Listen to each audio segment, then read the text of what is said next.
성령의 인도하심이란 제목으로 하나님의 말씀 증거하도록 하겠습니다. 오늘은 지명이 많아서 지도를 좀 같이 좀 봐야 되는데 잘 따라와 주시기 바랍니다. 자, 루스로와 이고니온과 비스디아 안디옥의 교회들을 이제 돌아보면서 제 아들의 믿음을 굳게 하고, 그래서 교회들이 더욱 성장해가는 모습을 본 이제 바울과 실라와 디모데는 이제 이 여세를 몰아서 당시 소아시아에서 가장 번성했던 곳, 이 아시아, 더 정확히 말하면 아시아의 수도인 에베소로 가서 복음을 전하려 이제 했습니다. 지도를 잠깐 보겠는데 아시아, 소아시아 좀 이렇게 헷갈리는데요. 소아시아는 이 소아시아는 지금 터키죠. 여기 이제 이쪽 지도가 다 이제 터키 지역입니다. 제가 이제 이것도 가져왔습니다. 이 전체가 여기서 이 전체가 다 터키예요. 여기가 다 터키입니다. 이게 지금 이걸 이제 헬라어로 이제 아나톨레 반도라고 불러요. 아나톨레 반도, 터키입니다. 이걸 이제 성경에서는 이제 소아시아라고 불러요. 또 다른 말로 소아시아.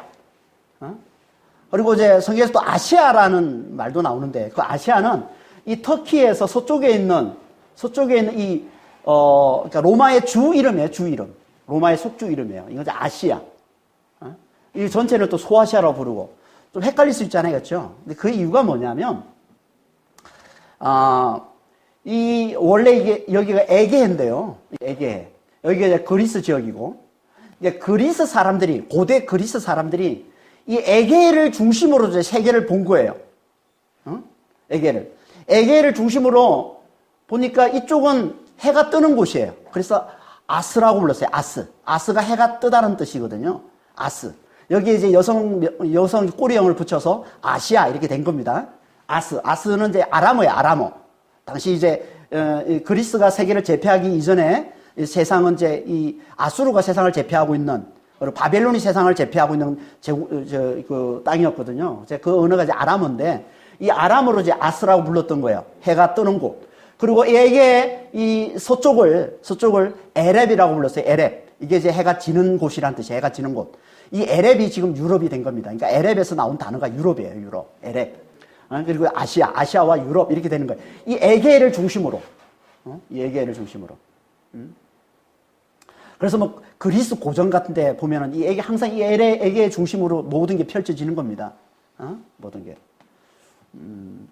그런데 그 이후에 나중에 이제 로마가 세계를 제패하면서, 로마는 이 지중해를 중심으로 이제 세계를 본 거예요. 지중해. 밑에 있는 이 지중해 동쪽을 다 아시아로 부른 거예요. 로마가 세계를 제패하면서 이 지중해를 중심으로 이 동쪽을 다 해가 뜨는 곳, 이걸 아시아로 부른 거예요. 그러니까 그 전에 부르던 이 아시아는 소아시아로 부른 거예요. 소아시아. 그리고 로마가 이제 이 소아시아 중 한 일부, 서쪽에 있는 일부만 속주의 이름으로 아시아를 그냥 그대로 남겨둔 거예요. 그러니까 아시아는 속주의 이름으로 남겨두고, 이 대륙 전체는 이제 로마는 아시아로 보고, 그리고 이제 이 소아시아에 있는 서쪽에 있는 일부만 이제 속주 이름으로 그대로 아시아로 이렇게 불렀던 겁니다. 그러니까 이제 이걸 잘 이해하셔야, 성경에서는 아시아도 나오고 소아시아도 나오고 뭐 하니까 헷갈리는데, 하여튼 성경에서 나오는 건 이 아시아는 이 속주를 얘기하는 거고, 소아시아는 이 아나톨레 반도, 아나톨레라는 뜻이 해가 뜨다라는 뜻이거든요. 이게 헬라어로 아시아랑 같은 말이에요. 아시아, 아나톨레 같은 말이에요. 그래서 아나톨레 이 반도의 터키를 소아시아라고 부른다는 걸 잘 이해하시면 됩니다. 이 로마 속주 이 아시아에, 지도는 좀 이따 또 볼 겁니다. 로마 속주 이 아시아, 이 아시아의 수도가 이제 에베소예요. 에베소. 여기. 그러니까 이제 바울과 그 일행은 이제 이 로마 속주 이 아시아, 그리고 그 수도인 이 에베소로 가서 여기 이제 복음을 전해서 소아시아 전체로 이제 복음을 확장시켜 나가기를 원했던 거예요. 이게 바울의 계획이에요. 이게. 여기로 가서, 이게 항상, 바울은 항상 그 도시의 수도로 가서, 또 그 나라, 수도로 가서 거기서 복음을 전하기 시작해서 그 땅 전체에 이제 복음이 전파되도록 하는 게 이제 바울이 항상 전략이었기 때문에, 이번에도 이제 에베소로 가서 복음을 전하고, 그래서 소아시아 전체에 복음을 전할 계획이었는데, 하나님은 그게 아니었던 거예요. 하나님은. 응? 그래서 그들이 아시아로 가려는데 성령께서 아시아에서 말씀을 전하지 못하게 하셨다라고 말씀합니다. 이게 오늘 6절 말씀이죠. 오늘 본문 6절에 보면 성령이 아시아에서 말씀을 전하지 못하게 하시거늘 그들이 부르기아와 갈라디아 땅으로 다녀갔다. 이렇게 얘기를 하고 있습니다. 이제 바울이 지금 어디 있냐면 바울이 비시디아 안디옥에 있습니다. 이게 비시디아 안디옥 여기가 비시디아 안디옥. 지금 루스드라에서 디모데를 만나고 디모데를 만난 이후에 이제 바울과 실라와 디모데가 이 이고니온과 이 루스라 이 비시디아 이 안디옥으로 이렇게 복음을 교회를 돌아보면서 제 아들의 믿음을 굳게 하고 그리고 이제 주변에 또 복음을 전해서 이제 많은 사람들이 교회에 몰려오게 된 걸 보았다고 그랬죠. 그리고 그걸 보고 이제 바울이 이제 이 에베소로 가서 아시아로 가서 이 에베소로 가서 이제 복음을 전할 계획을 세운 거예요. 이게 이쪽으로 가면서 이게 대로가 있기 때문에 이 길을 따라서 이제 직진을 이렇게 가면서 서쪽으로 직진을 가면서 에베소로 가는 겁니다. 이렇게 가려고 했는데 성령께서 막으셨다는 거예요. 말씀을 전하지 못하도록. 어떻게 막으셨는지 성령께서 어떻게 막으셨는지는 알 수가 없습니다. 성경이 정확히 나오질 않기 때문에 바울에게 음성을 줄 수도 있고요. 지금 아직 때가 아니니 그곳에서 복음을 전하지 말라 이렇게 음성을 줄 수도 있고 아니면 바울이 크게 아팠을 수도 있습니다. 어떤 모양이든 하여튼 성령께서 바울이 아시아에서 복음 전하는 걸 막으셨다는 거예요. 그래서 이게 성령님께서 복음을 전하지 말라는 뜻으로 이제 바울은 받아들이고 그래서 다른 길로 이제 가게 되는데 그곳이 어디냐면 갈라디아와 부르기아 이렇게 돼 있는데 이거는 이제 여기는 이 지방이에요. 이거는 지방이에요. 이게 로마가 이제 지배를 하면서 이게 로마 속주가 아시아주하고 크게 아시아주, 이 갈라디아주, 이 중부는 갈라디아주에 이 부르기아 지방이 편입이 됩니다. 그래서 갈라디아주의 전체가 다. 그래서 갈라디주의 부르기아 지방이라는 뜻이에요. 여기에 이제 비시디아 안디옥이 있는 겁니다. 그러니까 이 길을 못 가니까 비시디아 안디옥에서 부르기아 지방을 거쳐서 어디로 가냐면 무시아 지방으로 간 거예요. 무시아 지방. 그러니까 이 지방을 이제 거쳐서 북서쪽으로 이렇게 올라갔다는 겁니다. 무시아 지방으로. 아마도 이제 복음을 전하면서 갔겠죠. 여기가 거의 한 320km 정도 된다고 그래요. 꽤 먼 거리입니다. 320km 정도 둘러서 우회해서 이쪽이 이제 아시아 경계선인데 아시아로 가지 말라고 하는 성령께서 말리시니까 이 경계선으로 해서 이제 무시아 지방으로 갑니다. 그러니까 이 갈라디아 북쪽으로 가지 않고 북서쪽으로 해서 이게 무시아 지방으로 갔다는 건 여전히 아시아 쪽에 미련을 가지고 있었다는 얘기예요. 지금 바울이. 그리고 이제 이쪽으로 가다가 이제 무시아까지 가게 되는데요. 근데 갑자기 이 무시아에서 와서 여기서 이제 방향을 틉니다. 아시아 쪽에 계속 관심을 가지고 있다가 무시아 와서는 여기서 이제 양갈래로 나누어지는 걸 보고서 남쪽으로 가는 게 하나님의 뜻이 아닌가 보다 해서 이제 북쪽으로 이제 복음을 전하려고 비두니아로 가기를 이제 힘썼다라고 얘기를 하고 있어요. 그게 이제 7절 말씀이에요. 무시아 앞에 이르러 비두니아로 가고자 했으되 예수의 영이 허락하지 아니하시는지라. 이게 비두니아, 여기가 비두니아.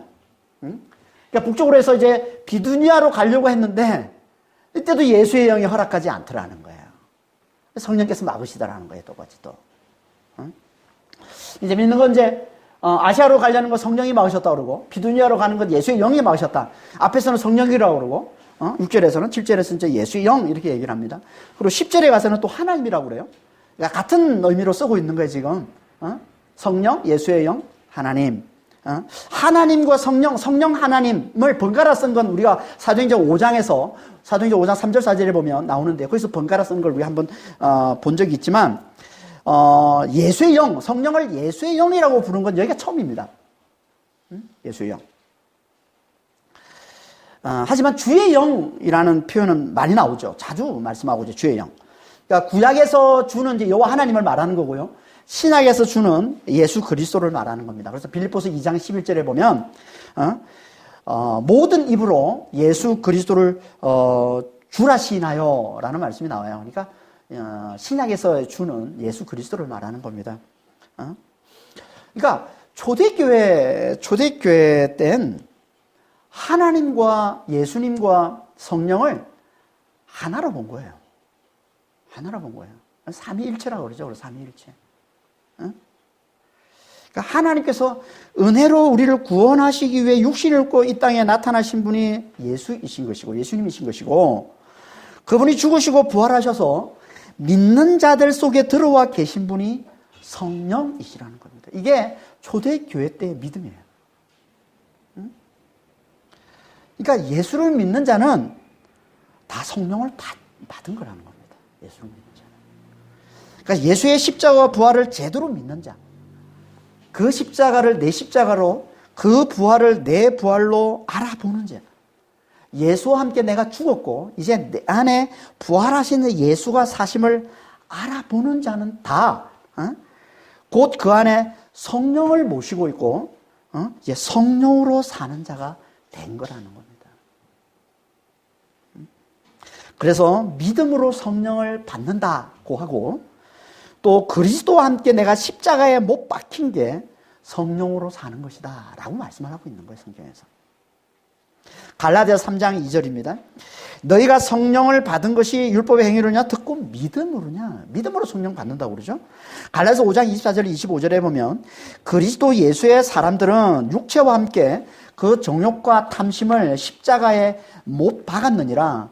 만일 우리가 성령으로 살면 또한 성령으로 행할지니. 예수를 믿는 믿음이 뭐라는 겁니까?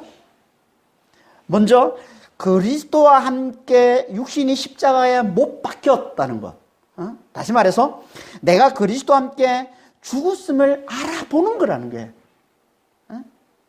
그러면 우린 그리스도와 함께 내가 부활했음을, 다시 말해서 부활하신 그리스도께서 내 안에 들어와 사심을 알아보고 그분만을 굳게 의지하며 사는 자가 된다는 거예요. 이게 십자가와 부활을 믿는 거예요. 이게 십자가와 부활을 믿는 거예요. 그러면 이때 우리에게 성령이 임하신다는 거예요. 이게 성령을 받는 거라는 겁니다. 이게 성령으로 사는 거라는 겁니다.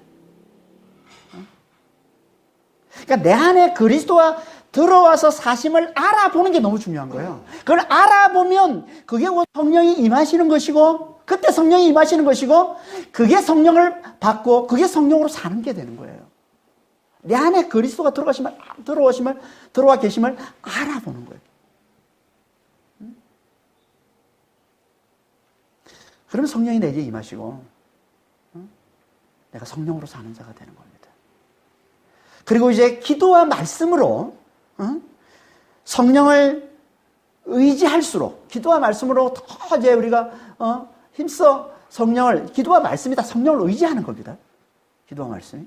이게 성령을 의지할수록 성령께서 역사하셔서 우리에게 그 죽음과 부활을 더 확실히 깨닫게 해주시고, 내가 그리스도와 함께 죽었다는 것과 이제 내 안에 부활하신 그리스도께서 들어와 사신다는 것을 더 확실히 깨닫게 해주시고, 그리고 그 부활과 그 영생의 그 자유와 그 기쁨, 그 평강을 누리게 해주시고, 더 나아가서 사랑과 인내와 섬김과 이 전도의 삶을 살게 해주시는 거예요, 성령께서. 이걸 위해서 지혜를 주시고 능력을 주시고 은사를 주시고 또 표적을 나타내 주시는 거예요. 이게 다 성령께서 하시는 거예요. 이걸 성령의 인도받는 삶이라고 하는 거예요. 성령의 인도받는 삶. 그러니까 우리가 기도와 말씀으로 성령을 의지할 때 성령께서 역사하셔서 이 십자가의 이 죽음과 이 부활을 더 확실하게 깨닫게 해주시고, 그리고 그 부활과 그 영생의 자유와 기쁨과 그 평강을 누리게 해주시고, 더 나아가서 그로 인해서, 그 누림으로 인해서 우리가 사랑하고 우리가 섬기고 우리가 전도하고 우리가 인내하고 하는 그 모든 성령의 열매를 맺는 이 삶을 살아내게 해주시는 거예요. 이걸 위해서 지혜도 주시고 능력도 주시고 또 은사도 주시고 표적도 나타내 주시는 거예요. 이게 다 성령께 인도받는 삶이라는 거예요. 이걸. 그러니까 우리는 제대로 믿기만 하면 우리가 믿는 순간 성령으로 사는 자가 되는 겁니다. 그래서 예수를 믿는 자를 하나님의 자녀가 됐다고도 하고 성령으로 인도받는 자가 하나님의 아들이다라고도 하는 거예요. 요한복음 1장 12절에 영접하는 자 곧 그 이름을 믿는 자들에게는 하나님의 자녀가 되는 권세를 주셨으니, 로마서 8장 14절에 무릇 하나님의 영으로 인도함을 받는 사람은 곧 하나님의 아들이라. 믿는 자가 하나님의 자녀라고 얘기하고, 또 로마서에서는 하나님의 영, 성령으로 인도받는 자가 하나님의 아들이다 또 얘기를 하는 거예요. 그러니까 예수를 믿는 것과 성령으로 인도받는 건 하나라는 겁니다. 예수와 함께 내가 죽고 이제 내 안에 예수가 사심, 부활하신 예수께서 들어와 사심을 믿는 순간 우리는 이제 예수의 영이신 이 성령으로 살고 성령으로 인도받는 부활을 사는 자가 되는 거라는 거예요, 이게. 그러니까 오순절날 성령이 임하심으로 태어난 이 초대교회, 이 초대교회 신자들에겐 이게 너무나 자연스러웠던 거예요. 그들에겐 믿음 생활이고 성령과 함께 성령과 함께하는 삶이었던 것이고, 그들에게는 이 기도와 말씀이 늘 성령의 음성을 듣고 성령으로 인도받는 삶이었던 거예요.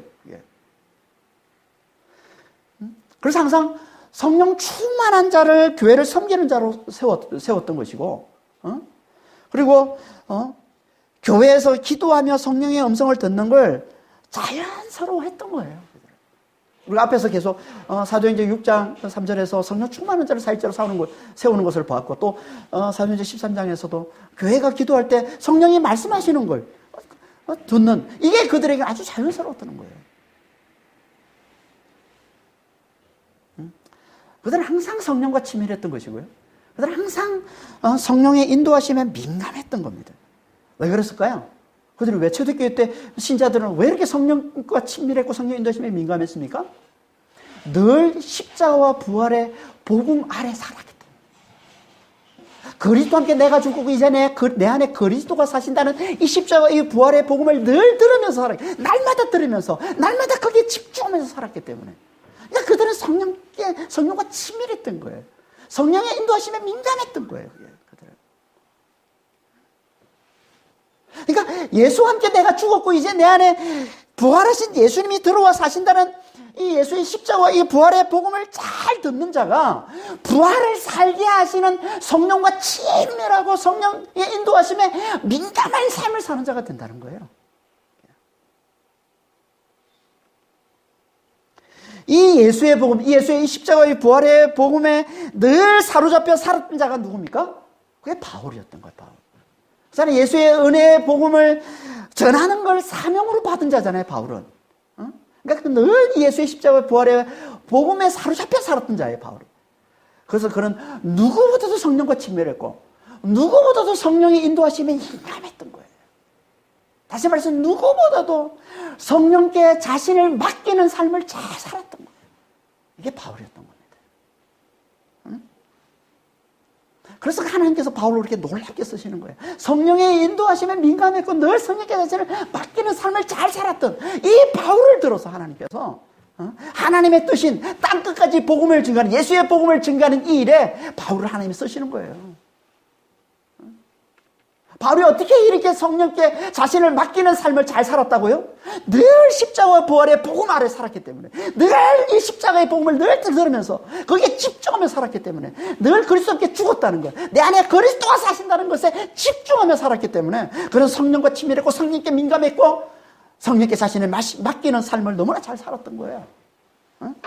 그걸 잘 보여주는 본문이 바로 오늘 본문인 겁니다. 성령께 자신을 맡기는 삶을 너무나 잘 보여주고 있는 본문이 오늘 본문인 거예요. 그는 아시아에서 복음을 전하려고 했는데, 아시아의 복음을, 자기 나름대로 뜻이 있잖아요. 꿈이 있잖아요. 이 아시아의 복음을 전하면 하나님께서 이 아시아에 놀랍게 복음화 시키신다는 걸 알고 복음을 전하려고 했는데 그게 가로막혔어요. 왜 어떤 식으로 가로막혔는지는 모르지만 음성을 들었든지 아니면 큰 반대에 부딪혔든지 아니면 크게 몸이 아팠든지 어떻게든 성령께서 그 아시아에서 복음을 전하지 말라는 뜻을 보여주자. 그럼 어떻게 합니까? 바울은 자기의 뜻을 바로 내려놓고 성령의 인도하심에 순종했다는 거예요. 그 말 없이 거기서 돌아서서 부르기아 지방을 거쳐서 무시아 지방으로 갔다는 거예요. 그리고 무시아로 가서 거기서 또다시 비두니아에서 복음을 전하고자 하는 자신의 뜻이 또 막힙니다. 성령에 의해서. 그러니까 두 번씩이나 자신의 선한 뜻이 틀어졌어요. 우리 같으면 얼마든지 낙심하고 실망하고 위축되고 왜 하나님께서 왜 자꾸 반대하실까? 왜 하나님께서 그러실까?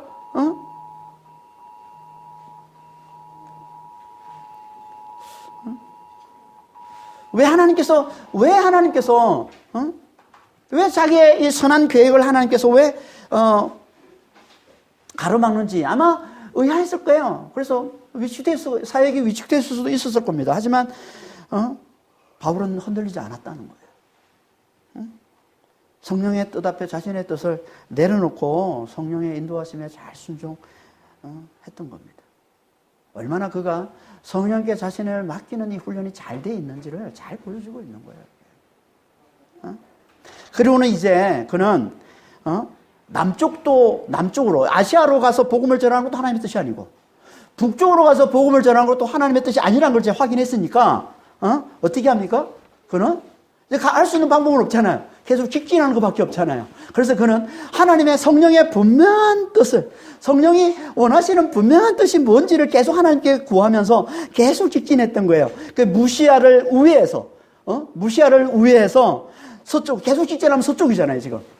아까 지도 다시 한번 보겠습니다. 이 지도에서 무시아로 왔어요. 이 무시아로 와서 계속 와서 안 되니까 북쪽도 안 되고 남쪽도 안 되니까 계속 직진해서 어디로 갑니까? 서쪽으로 계속 간 거예요, 그냥. 그래서 당도한 곳이, 그래서 도착한 곳이 어디에? 그게 이 에게해 해안 항구 도시인 드로아라는 거예요, 드로아. 이름 참 잘 지었어요, 드로아. 8절 한번 보겠습니다. 무시아를 지나서 드로아로 내려갔는데, 이 드로아는요, 바울이 지금 간 이 드로아는 고대 드로아하고는 좀 떨어졌어요. 고대 드로아는 요쪽에 16km 정도 떨어져 있는데, 그 밑에 이제 세워져 있는, 어떻게 보면 정확한 명칭은요, 정식 명칭은, 이 드로아의 정식 명칭은 알렉산드리아 드로아예요. 알렉산드리아 드로아. 이게 정식 명칭이에요. 그러니까 알렉산더 대왕을 기념해서 세운 도시인 거죠. 알렉산더 대왕이 누굽니까? 마게도냐 왕이었는데 이 온 세상을 이제 정복하고서 그리스 제국, 헬라 제국을 건설한 세운 왕이잖아요. 그 알렉산더 그 대왕을 기념해서 세운 드로아니까 얼마나 이 도시가 크고 화려하고 아름다웠겠어요. 이 드로아. 그래서 이 도시에 이제 이 셀루쿠스 왕들, 이 헬라 제국, 그리스 제국의 이 왕들이 항상 여기에 이제 자신들의 주제지, 자신들이 주둔하는 곳을 여기를 삼았다고 할 정도로 여기가 대단히 이제 크고 화려하고 아름다웠던 도시였던 겁니다. 그리고 대단히 부유했던 도시고요. 그리고 무엇보다 중요한 건요, 이곳이 이 마게도냐 가까운 곳이에요. 가장 가까운 항구 도시라는 겁니다. 너무나 중요한 항구 도시예요. 그러니까 마게도냐를 가려면 항상 여기서 거쳐서 가야 됩니다.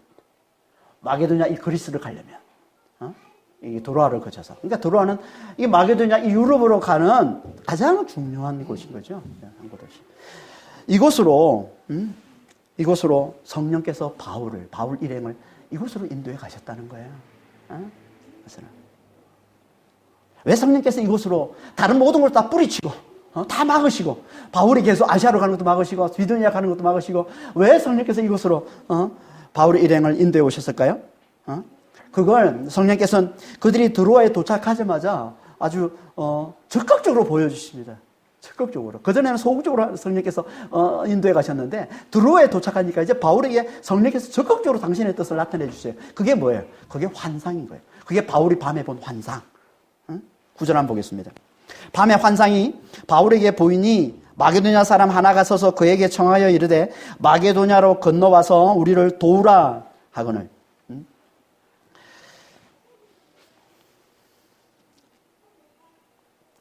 성령께서 이 환상은 성령께서 하나님의 뜻을 적극적으로 나타내 보여주시는 거예요. 이게 환상인 겁니다. 환상. 눈에 보이는, 환상이라는 말은 눈에 보이는 것 이런 말이에요. 그러니까 우리 말로 우리가 자주 쓰는 표현을 하면 비전의 비전, 예수 비전 교회 할 때의 비전, 이게 같은 호르마, 헬라어로는 호르마인데 보이는 것 이런 말이에요. 보이는 것. 그러니까 환상을 주님께 하나님께서 어떤 때 주로 보이시냐면 말씀으로도 잘 우리가 깨닫지 못할 때 하나님의 뜻을 더 확실하게 나타내 보여주시기 위해서 보여주는 게 환상인 겁니다. 눈에 보이는. 듣는 것보다 더 확실한 게 보이는 거잖아요. 그래서 환상을 통해서 하나님의 뜻을 더 확실하게 나타내 보여주시는데, 그러니까 성령께서 바울에게 지금 환상을 통해서 하나님의 뜻을 확실하게 나타내 보여주셨다는 거예요. 그 확실한 뜻이 뭐라는 거예요? 거기에 한 마게도냐인이 서서 그에게 간청하기를 건너와서, 마게도냐로 건너와서 우리를 도와달라 하는 거예요. 하나님의 확실한 뜻, 성령의 확실한 뜻이 뭐라는 거예요? 마게도냐를 돕는 거라는 거예요. 마게도냐를 돕는 거예요. 마게도냐에서 복음을 전하는 거라는 거예요. 이게 성령의 확실한 뜻이에요. 성령께서는 이 바울 일행이 아시아로 가는 것도 맞고 비두니아로 가는 것도 맞고, 성령께서 그들을 계속 끌고 오셔 드로아로 끌고 오셨는데 드로아로 끌고 오신 그 목적이 뭐냐면, 그 뜻이, 분명한 뜻이 뭐냐면 마게도냐인들에게 복음을 증거하기 위해서 끌고 오셨다는 겁니다. 왜 하나님께서, 왜 성령께서는 이토록 마게도냐인들에게 복음을 전하기를 원하셨을까요? 아시아의 영혼들이 귀하지 않습니까? 비두니아에 있는 영혼들은 귀하지 않습니까? 다 귀한 영혼들인데 왜 굳이 하나님께서 그걸 다 제쳐놓고 그걸 다 하나님께서 막으시고 그걸 거부하시고 왜 굳이 드로아로 끌고 오셔서 마게도냐의 환상을 보여주시고 마게도냐인들에게 가서 복음을 전하라고 하셨을까요? 왜냐하면 마게도냐인들이 너무나 절박하게 하나님 앞에 구원을 구하고 있기 때문에 그런 거예요. 너무나 절박하게. 너무나 절박하게 도움을 청하고 있기 때문에.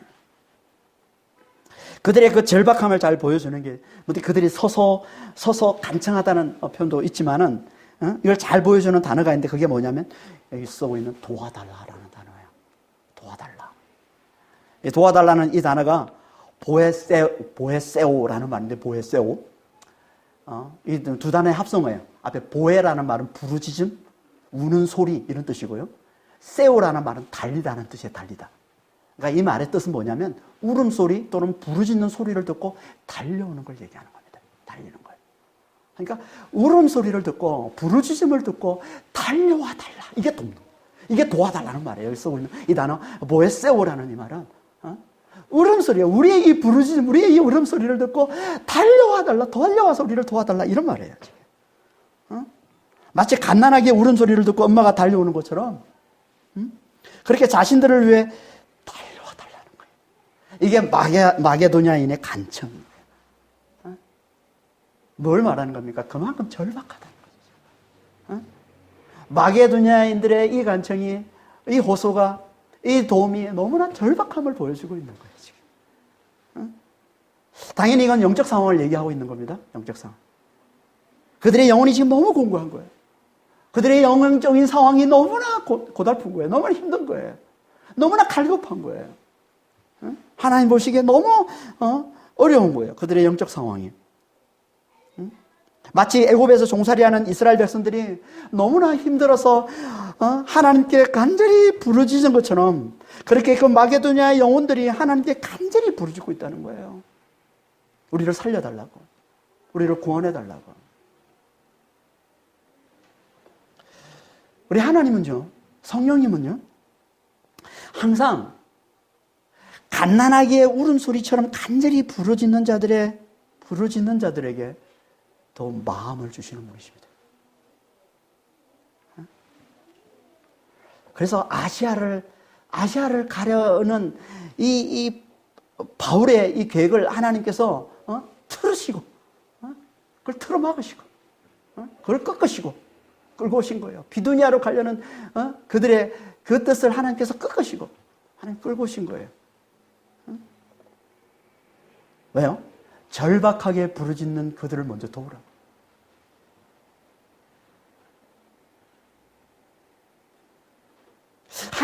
성령께서 막으시는 건요, 더 중요한 뜻이 있기 때문에 막으시는 거예요.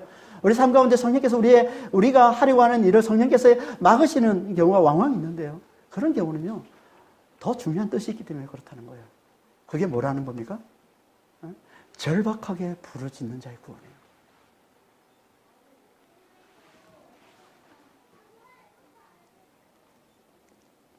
하나님은 나중에 바울을 아시아로 보내십니다. 에베소로 보내십니다. 그게 3차 선교 여행이잖아요. 그러니까 바울의 3차 선교 여행은 에베소 사역이에요. 2차 선교 여행 때 하나님이 여기 막으시고 못 가게 하셔가지고 들어와서 마게도냐로 가게 하시는데, 나중에 3차 선교 다시 예루살렘으로 돌아와서 다시 안디옥으로 돌아가서 다시 3차 여행을 바로 옵니다. 아시아로. 그러니까 하나님이 아시아를 싫어하시는 거 아니에요. 아시아에도 관심이 있어요. 아시아에 있는 영혼들 하나님 사랑하십니다. 하지만 지금은 때가 아니라는 거예요. 지금은 아니라는 거예요. 지금은 더 절박하게 부르짖는 데가 있다는 거예요. 그게 마게도냐라는 거예요. 그게 유럽이라는 거예요. 그래서 지금은 그곳으로 가라는 거예요. 그곳으로 가서 그들에게 복음을 전하라는 거예요. 먼저 그들의 영혼을 구하라는 거예요. 먼저 마게도냐의 영혼을 구하라는 거예요. 유럽의 영혼들을 먼저 구하라는 거예요. 너무나 절박하게 부르짖는 자들의 영혼을 먼저 구하라는 거예요. 이게 성령의 인도하심입니다. 이게 성령의 인도하심입니다. 성령께서는요, 절박하게 부르짖는 자들을 먼저 돌보시는 분이에요. 성령. 항상. 하나님은, 예수님은, 갓난아기의 울음소리에 먼저 반응하시는 분이에요. 하나님. 왜요? 우리 하나님은 긍휼의 하나님이시기 때문에 그런 거예요. 긍휼의 하나님. 여러분, 긍휼이라는 말은 이사에서 강의하면서 자세히 나눈 적이 있는데요. 긍휼이 뭡니까? 긍휼. 그건 불쌍히 여기는 거예요. 긍휼은 불쌍히 여기는 거예요. 그런데 이 긍휼이라는 단어가 어떤 단어에서, 어떤 뜻에서 나왔다고 했습니까? 이 히브리어로 긍휼이라는 단어는 라함인데요. 이 라함을 또 다른 뜻이 있어요. 그게 뭐예요? 그게 자궁이에요. 그게 태예요. 여자의 자궁, 여자의 태. 그러니까 이 긍휼의 의미가 뭐냐면, 태아, 갓난아기, 이 갓난아기를 위하는 이 엄마의 사랑, 엄마의 이 연민, 이게 긍휼이에요. 이게 하나님의 긍휼이라는 거예요. 갓 태어난, 아무것도 할 수 없는, 너무나 무력한, 죽은 자와 같은, 그들을 위하는 이 엄마의 마음, 그들을 위한 엄마의 심정, 이게 긍휼인 겁니다. 이게 긍휼. 그러니까 우리가 하나님 없인 죽을 수밖에 없는 자임을 알고 갓난아기처럼 하나님께 부르짖을 때, 갓난아기가 그렇잖아요. 자신이 너무 무력하기 때문에 늘 엄마가 없으면 죽잖아요. 그래서 우는 거예요. 도와달라고 엄마에게. 그게 갓난아기죠. 그 갓난아기의 울음소리를 들으면 엄마는 어떻게 반응합니까? 만사를 제쳐놓고 달려갑니다. 그게 엄마죠. 아니, 갓난아기가 우는데도 엄마가 딴짓하고 있으면 엄마가 아닌 거죠. 갓난아기의 울음소리에 만사를 제쳐놓고 달려가듯이, 우리 하나님께서는 하나님 없이는 죽을 수밖에 없는 자임을 알고 하나님께 부르짖는 자에게 그 엄마의 심정으로 달려간다는 거예요. 이게 하나님의 긍휼이라는 거예요. 이게 긍휼의 하나님이시라는 거예요. 그러니까 우리는 늘 하나님 앞에 우리의 무력함을 인정하고, 우리의 무력함을 인정하고 하나님께 도와달라고. 어떻게 도와달라고? 갓난아기의 울음소리처럼 부르짖으며 하나님 앞에 도와달라고. 부르짖는 소리를 들으시고 달려와 달라고. 간절히 부르짖는 이 소리를 하나님 들으시고 달려와 달라고. 갓난아기의 심정으로 그렇게 하나님께 부르짖을 때 긍휼의 하나님께서는 달려오시는 거예요. 그게 하나님. 그래서 우리는 긍휼을 구하는 자, 하나님 앞에 간절히 긍휼을 구하는 자, 갓난아기가 우는 것처럼 그렇게 간절히 하나님의 긍휼을 구하는 자가 되어야 되는 거예요. 그럼 우리 하나님은 거기 약하시면, 그럼 우리 하나님은 만사를 제쳐놓고 달려오시는 분이 되신다는 거예요. 이게 하나님의 구원이라는 겁니다. 그래서 예수님이 구원을 보면 항상 뭐예요? 긍휼을 구하는 자에게 예수님이 달려가서 구원을 베풀어 주시잖아요. 귀신 들린 그 딸을 구원해달라고 예수님께 나와가지고 긍휼을 베풀어달라고 간절히 부르시니까 예수님께서 그 딸을 구해주니까 가난한 여인처럼,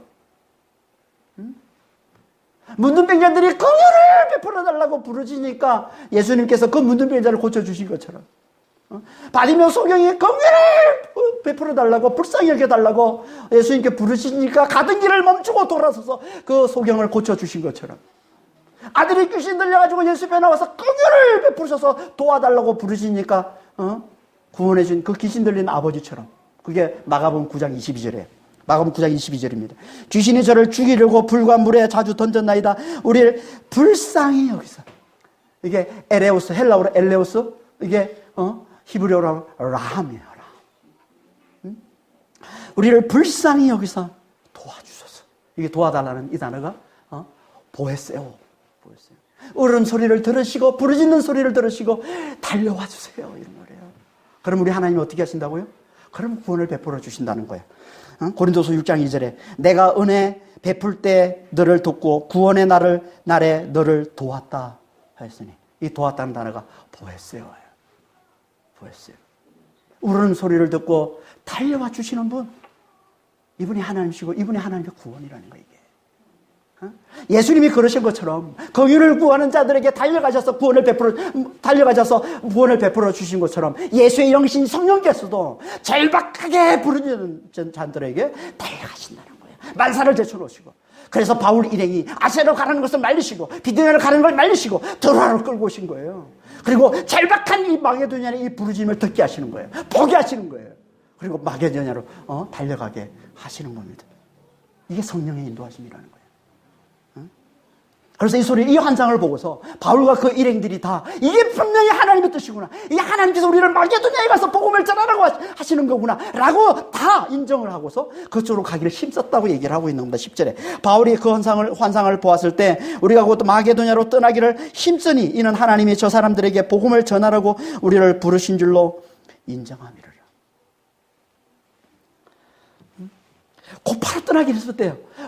환상을 보고서, 바울이 환상을 보고서 이걸 일행들에게 나누니까 일행들이 다 이게 하나님께서 우리를 마게도냐로 보내셔서 그곳에 있는 영혼들에게 복음을 전하라는 하나님의 분명한 뜻으로 알아듣고 다 곧바로 지체 없이 마게도냐로 가기를 힘썼다라고 얘기합니다. 이들이 얼마나 자신들을 철저히 하나님 성령께 맡기는 자의 삶을 살았는지를 잘 보여주는 대목 아닙니까? 그들은 지체하지 않았어요. 하나님 뜻을 알고는 지체하지 않았어요. 아니, 유럽은 가본 적도 없잖아요. 한 번도 발을 내디뎌 본 적도 없는 곳인데, 두려워할 법도 한데 두려워하지 않습니다. 바로 마게도냐로 가기를 힘썼다라고 하는 겁니다. 물론 이들은 너무나 성령께 철저히 자기를 맡기는 삶을 살았기 때문에 그런 거예요. 첫 번째. 하지만 또 한 가지 이유가 있습니다. 그건요, 그들에게 하나님께서 예배해 놓으신 마게도냐 동역자가 있었기 때문에요. 그게 누굽니까? 그게 누가입니다. 누가입니다. 10절을 보면요, 사도행전 처음으로 우리라는 말이 등장을 합니다. 우리란 누굽니까? 여기 지금 사도행전을 기록하고 있는 저자가 포함되어 있는 걸 얘기하는 거예요. 사도행전 저자가 누가인데, 누가가 여기에 처음으로 합류했음을 보여주고 있는 겁니다. 이 16장 10절에 누가가 처음으로 바울 선교팀에 합류하게 된 겁니다. 지금까지 없던 누가가 갑자기 어디서 태어난 걸까요? 누가가 갑자기 우리. 그래서 한 번도 우리라는 말이 없었는데 한 번도. 여기서 처음 우리가 나옵니다. 처음 우리가 나옵니다. 어디서 태어난 걸까? 네가 왜 거기서 나와? 이거죠. 누가가 왜 여기서 나옵니까? 갑자기. 이건요, 누가의 직업하고 누가의 거처와 관련이 있습니다. 누가의 직업은 뭐예요? 의사죠. 골로새 4장 14절에 보면 사랑받는 의사 누가라고 얘기합니다. 의사입니다. 그리고 교회 전성에 따르면 누가는요, 수리아 안디옥에 살던 이방인 개종자입니다. 이게 교회 전성에 나오는 누가의 이력인데요. 수리아 안디옥에 살던 이방인 개종자예요. 그러니까 유대교를 믿은 이방인이라는 거예요. 이방인 개종자. 그리고 좀 더 자세히 이제 이 누가의 누가에 관련된 이 말씀들을 살펴보면 좀 더 우리가 디테일하게 누가가 어디서 어떻게 살았는지를 좀 알 수가 있습니다. 누가는요, 그리스 사람입니다. 그러니까 이 마게도냐 사람이에요. 마게도냐 사람인데 노예입니다. 노예. 그걸 뭐로 알 수 있냐면 그가 의사라는 거예요. 당시에는요, 요즘은 의사가 대단히 곽강받지만요, 옛날에는요, 의사가 곽강받는 게 아니라 누가 누가 의술을 익히고 의사가 누가 됐냐면 노예들이에요. 특히 그리스 노예들, 그리스 사람. 그때는 그리스 사람들은 학문이 밝기 때문에, 배운 게 많기 때문에 노예들이 주로 그 의술을 많이 익혔습니다. 그래서 노예들이 많았어요, 의사들이. 그래서 추정하기를 누가가 그리스 노예였을 것이다. 그리스인 노예였을 것이다. 로마인에 의해서 로마인 주인을 만나서 수리아 안독으로 온 거예요. 그러니까 수리아 안독에서 로마인의 집에서 노예로 있었던 거예요. 의사로서 로마인을 도우면서. 그리고 그 로마인이 주인이 죽으면서 그 로마인의 이름을 따서, 누가라고 불렀던 거예요. 그래서 이 루키우스라는 이 말은 라틴어예요. 라틴어. 그러니까 로마 사람의 이름이에요.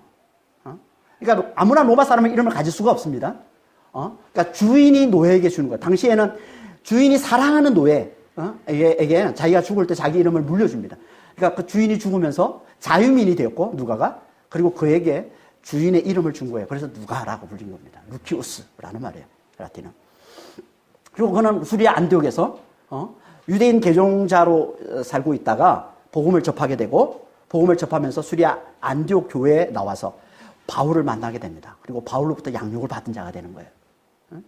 그러다가 바울이 선교여행을 떠날 때, 선교여행을 1차 떠나고 2차 떠나잖아요. 선교여행을 떠날 때 누가도 어느 시기에 수리아 안디옥에서 자기 고향으로 돌아갑니다. 그 고향이 어디냐면 마게도냐 빌립보입니다.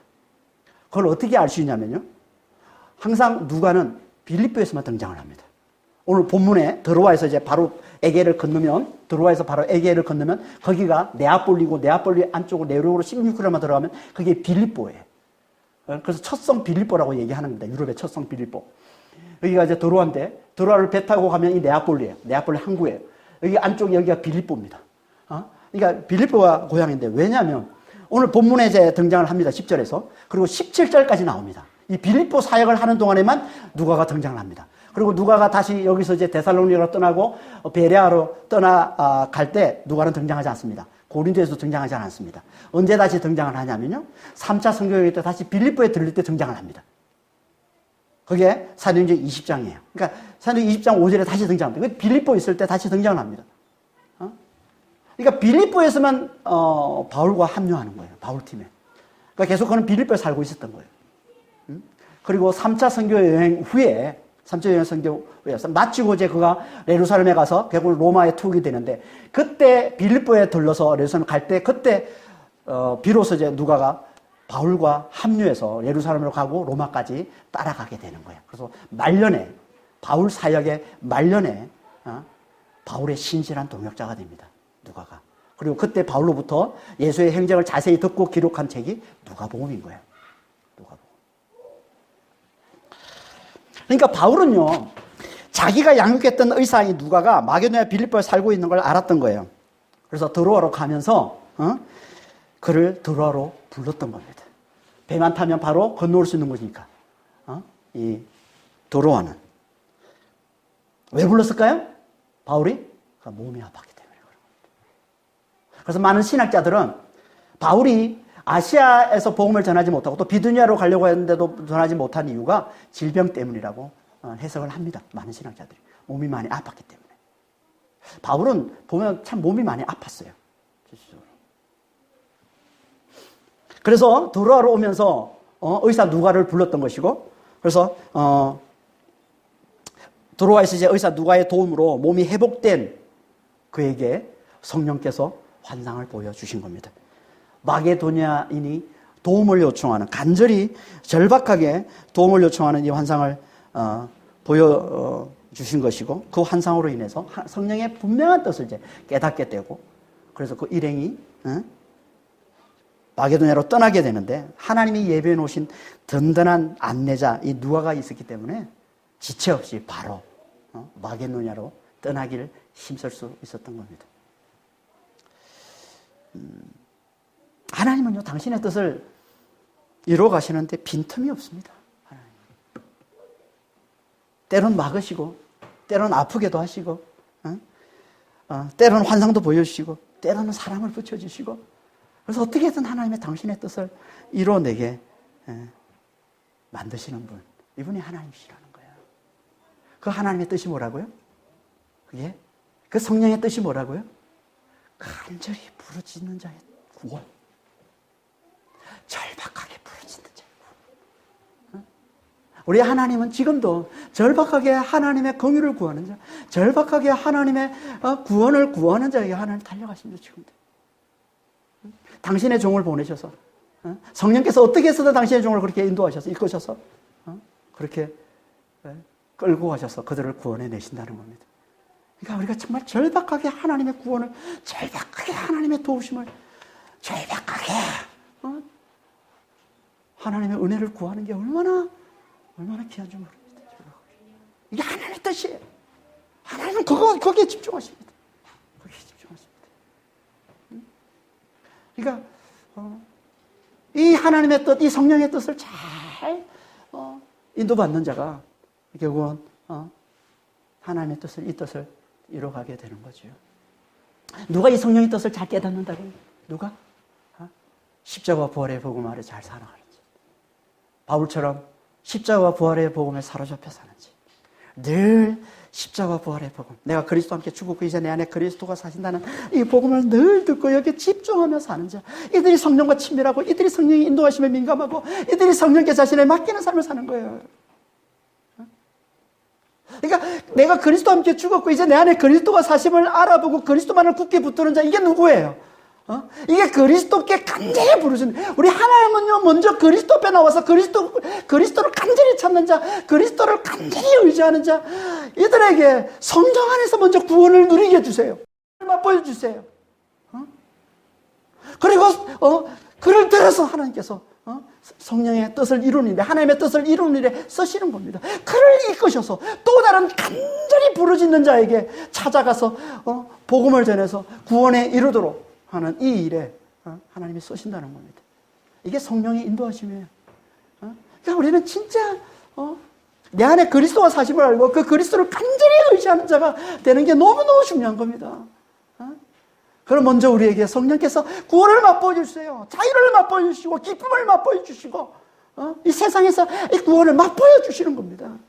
그런 우리를 들어서, 그렇게 구원을 맛보고 누리는 우리를 들어서 성령께서 성령의 뜻에 민감한 자가 되게 만들어서, 성령의 인도하시는 민감한 자가 되게 만들어서 우리를 이끄셔서 바울처럼 이끄셔서 성령의 뜻을 이루는, 하나님의 뜻을 이루는, 간절히 부른 자를 찾아가서 그를 구원해내게 만드는 놀라운 일에 하나님 우리를 쓰시는 겁니다. 그렇게 쓰임받는 그런 믿음의 사람들이 다 되시길 예수님으로 축원합니다. 기도하겠습니다. 하나님 아버지, 하나님 긍휼의 하나님이시기에